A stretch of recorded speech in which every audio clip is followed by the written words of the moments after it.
L'essentiel de l'actualité, bonsoir et bienvenue à la une. La sécurisation des personnes et de leurs biens, la sécurité privée déploie des réformes.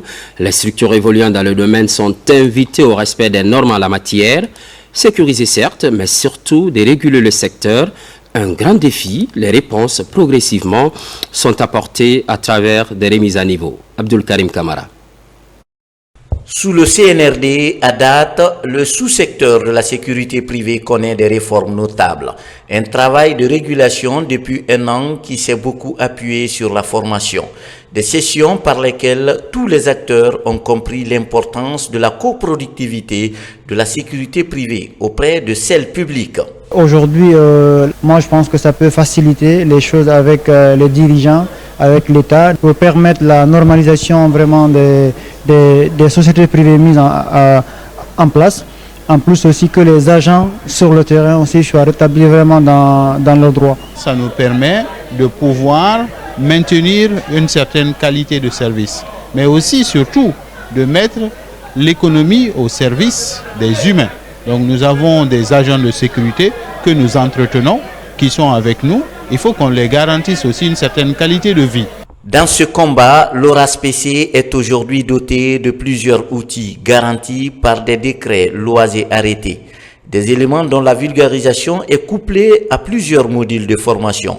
Entre autres, les principes volontaires sur la sécurité des droits de l'homme, le code de déontologie ou encore la gestion des ressources humaines. Les gens savent aujourd'hui qu'ils ne peuvent plus être acteurs de ces secteurs-là sans passer par une formation obligatoire. Cette année, déjà, plus de 240 chefs d'entreprise de sécurité privée qui sont passés par ça. Déjà, face aux clients, ils savent comment parler, ils savent comment défendre leurs factures par rapport aux différentes cotisations fiscales, cotisations sociales, le traitement des agents. Cette 7e session est aussi mise à profit par l'ORASPC pour informer ses gérants de l'existence désormais des manuels de formation commune de base liés aux différents métiers de la sécurité privée en République de Guinée.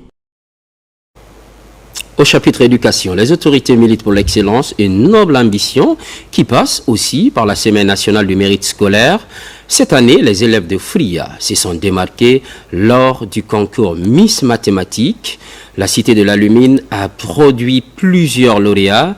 Réjouissance pour les autorités et parents d'élèves. Mounir Bari. L'élan de l'excellence scolaire se poursuit et se redynamise dans la préfecture de FRIA. À l'issue de la 3e édition de la Semaine nationale du mérite scolaire, FRIA s'est distingué de façon remarquable au compte du concours Miss Mathématiques 2024 avec à la clé de nombreux lauréats. Je suis très contente parce que ce n'est pas arrivé comme ça à la WhatsApp. C'était le résultat d'un travail ardu. C'était pas facile, surtout au niveau national. Je suis vraiment contente, fière de moi, fière de mes parents, fière de l'éducation de FRIA. Les Miss Mathématiques, c'est une fierté pour la Guinée, c'est une fierté pour FRIA, la famille et l'école qui les ont formés. Mais FRIA, ce n'est pas maintenant que ça a débuté. FRIA a été toujours une ville d'intellectuels. Pour encourager le mérite scolaire, dénicher des talents et promouvoir une éducation de qualité, les efforts des élèves et leurs encadreurs sont reconnus et récompensés. Motif de fierté pour les autorités administratives et locales de la Cité de la Lumine. Féliciter et encourager ceux-là qui ont eu le mérite d'avoir ce concours Miss Mathématiques. Deuxièmement, remercier et féliciter aussi les encadreurs qui ont tout laissé pour permettre vraiment à nos filles d'être vraiment compétitives et de représenter fièrement notre préfecture de FRIA. Nous sommes à FRIA ce matin pour célébrer les mérites, ceux qui se sont démarqués, les filles, et aussi les lauréats dans les différents examens. Donc nous sommes là pour cette célébration. Parce que l'activité Senamsco est une activité phare du CNRD. À l'occasion de cette cérémonie de reconnaissance et de récompense du mérite scolaire, Les engagements sont pris de part et d'autre pour maintenir le cap de l'excellence. Une occasion mise à profit pour encourager les autorités éducatives et parents d'élèves à mutualiser les efforts pour réussir le pari de l'éducation de qualité dans cette zone minière. Par ailleurs, le mouvement soutient indéfectible de la jeunesse au général Mamadi Doumbouya. C'est le nom d'une nouvelle structure en phase de mobilisation. Elle regroupe tous ses responsables à la base. L'objectif étant de présenter aux populations les acquis de gouvernance sous le CNRD. Mekini Moussa Kamara. Soutien indéfectible de la jeunesse au général s'organise pour expliquer les acquis de gouvernance en Guinée à l'opinion nationale et internationale. Les responsables de la structure se retrouvent à Bellevue, dans la commune de Dixine, pour définir les plans d'action dans les prochains jours. Nous, les jeunes, on a constaté aujourd'hui, et depuis que le général est là, nous avons constaté beaucoup de changements et que ça parle un peu partout, même si tu ne connais rien, mais quand tu regardes sur le terrain, toi-même tu constates ce qui est en train de se faire. Ça c'est un. Deuxièmement, nous avons constaté aussi, c'est-à-dire avec le général, la génération aura la promotion, les jeunes, surtout. Et c'est pourquoi j'ai eu une initiative avec mes amis, mes collaborateurs. Nous avons pris l'initiative à partir des affaires étrangères. Donc, de l'affaire étrangère, on est en train d'étendre maintenant, ça devient aujourd'hui national. C'est-à-dire, on est en train d'installer les sections. Kankan est déjà installé, Sigiring, Kouroussa, Mandiana, Labé, Boké, Kindia, et surtout les 4 communes. Franchement, on est en train de travailler là-dessus parce que nous, notre objectif est clair et simple. C'est-à-dire, nous voulons la continuité, c'est-à-dire de la refondation avec le général. L'association a déjà étendu son influence dans divers quartiers de la capitale. 2 objectifs sont recherchés. Soutenir les actions du président de la République et stimuler le vivre ensemble en Guinée. On est en train de sensibiliser à la base, c'est-à-dire la population, c'est-à-dire pour les faire fédérer, c'est-à-dire à l'initiative d'abord du président, plus comment on peut installer la paix. Et tout ce que moi je demanderais à la population et à la jeunesse, c'est-à-dire c'est de continuer sur ces sensibilisations. Aujourd'hui, il n'y a pas de bruit. Regardez, on est en paix, tout le monde compte sur Simandou. Cette plateforme de soutien aux actions du chef de l'exécutif guinéen se prépare à valider ses antennes à l'échelle internationale. Un peu plus loin à Tugué, comme dans d'autres préfectures de la Moyenne Guinée, la pauvreté se fait sentir. On pointe de doigt l'exode rural massif de la jeunesse avec l'appui des services techniques de l'État. La coopérative Fouta Agrifarm se lance dans l'agriculture. C'est certainement la baguette magique. L'initiative est menée par un groupe de jeunes. Sarabdin Diallo, Alpha Isiagaba. Tugué, à l'instar des autres préfectures de la Moyenne Guinée, est frappé par un exode rural massif de sa jeunesse. Un phénomène dont les conséquences affectent la productivité locale, ce qui entraîne également une pauvreté accrue dans les communautés. Face à ce défi, un groupe de jeunes réunis au sein d'une coopérative agro-pastorale dénommée Fouta Agrifarm se lance dans les activités agricoles.